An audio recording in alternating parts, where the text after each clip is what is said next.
Hey you guys! Today I'm going to be showing you how to tell if your phone has been cloned. This is going to be iPhone specific, so have your phone on hand so you can follow along as we go through. Let's jump right in.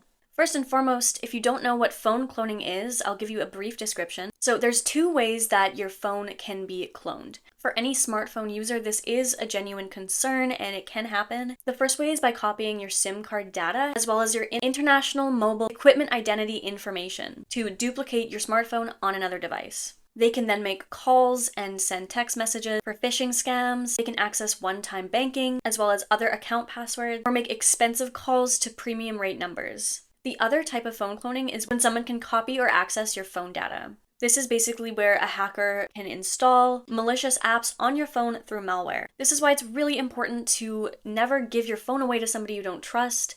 Also to have a PIN or passcode on your phone so that people can't get through without it to your home screen. Once this malware has been installed into your phone, hackers can do a lot of different things, sending messages and making phone calls to loved ones and people you trust. They can access private documents, login information, banking information. With all that being said, there are ways to tell if your phone has been cloned, and I'm going to go over those right now.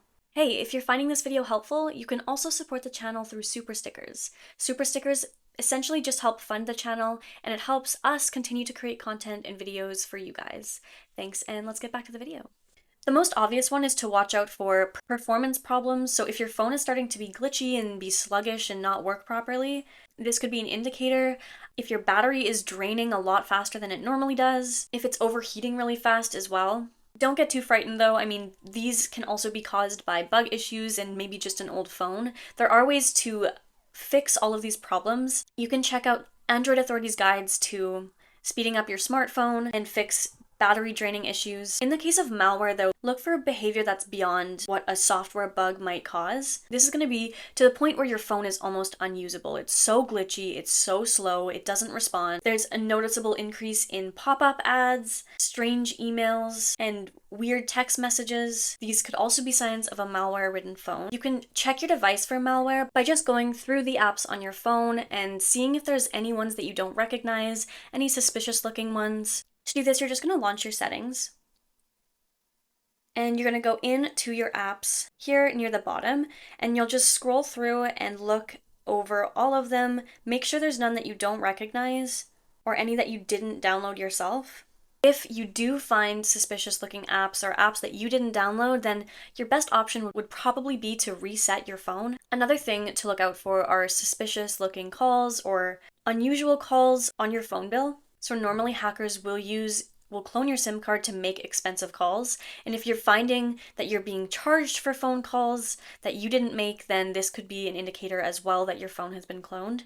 So just ensure that you're checking all of your phone call history monthly just to avoid any serious problems, because hackers can use your SIM card for criminal activities that can get you into trouble if you're not careful. Something else to look out for are sudden messages and emails telling you to restart your phone. So if you are getting these messages and emails, just make sure that it's coming from an authorized service center, not just from a random number or a random email address. In extreme situations, you may have to change your phone number. If you're not receiving texts or calls, this could also be a sign that your phone or SIM card has been cloned. You'll usually get a no SIM card error or problems with your mobile data not working. Obviously, this could be the case. Maybe your SIM card just needs to be reinserted and inserted back in, or you need to get a new SIM card. There are videos on Android Authority that go over what to do if your cellular isn't working and your SIM card isn't working. But in extreme cases, this could be a case of cloning, and it's good to keep an eye on and bring it to your service provider. The next thing to look for is that your Find My device is showing an inaccurate location. Apple has a built-in Find My iPhone, so you can go in and just simply check there. There's also third-party apps that some people use. It's why it's really smart to have Find My iPhone on, because you can always see where your iPhone is at all times, and if it is showing an inaccurate location, then it could be that your SIM card or phone was cloned and somebody's using it in a different location. To make sure that your Find My iPhone is on, you're going to go into your settings and into your Apple ID, and you'll find the Find My just beneath Media and Purchases. And you want to make sure that your Find My iPhone is turned on. The next thing you'll want to make sure is that the send last location is on as well. So every time that you're connected to the internet or cellular data, it's going to update your last location, and this is going to be really good to have on, especially if your phone has been cloned. Hey, if you're finding this video helpful, you can also support the channel through super stickers. Super stickers essentially just help fund the channel, and it helps us continue to create content and videos for you guys. Thanks, and let's get back to the video. What do you do if you discover that your phone has been cloned? First and foremost, call your service provider. The first thing you're going to want to do is ask if they've received a request to activate your number recently. If this is the case, you can report the request as fraudulent, and then your carrier is just going to tell you the next steps going forward. Then let them know that you've been a victim of a SIM swap attack, and they should have protocols set in place to get you set up and keep you safe. Next step is to change all of your passwords. Changing all of them is going to log you out on all of your accounts and devices, which is obviously going to log your hacker out of all of your devices. There's something called Password Manager, which is recommended to use. This is just going to ensure that you don't reuse the same password and that you use strong passwords that are not easily hackable. The next thing to do is to factory reset your iPhone. It's possible that the attacker used malware embedded in an email or inside an app, and so to factory reset is just going to get rid of that malware. To factory reset your iPhone,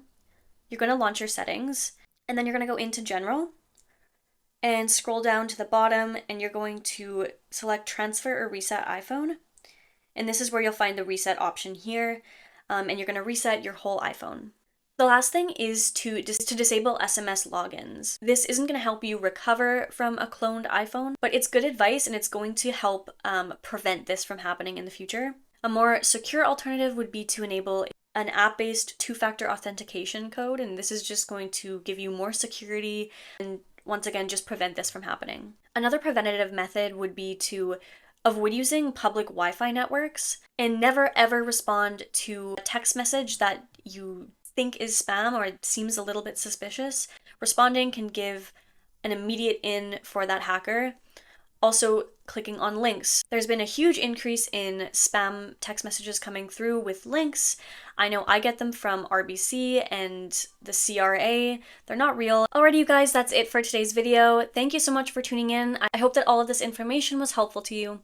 Thanks again, and as always, I will see you guys in the next one.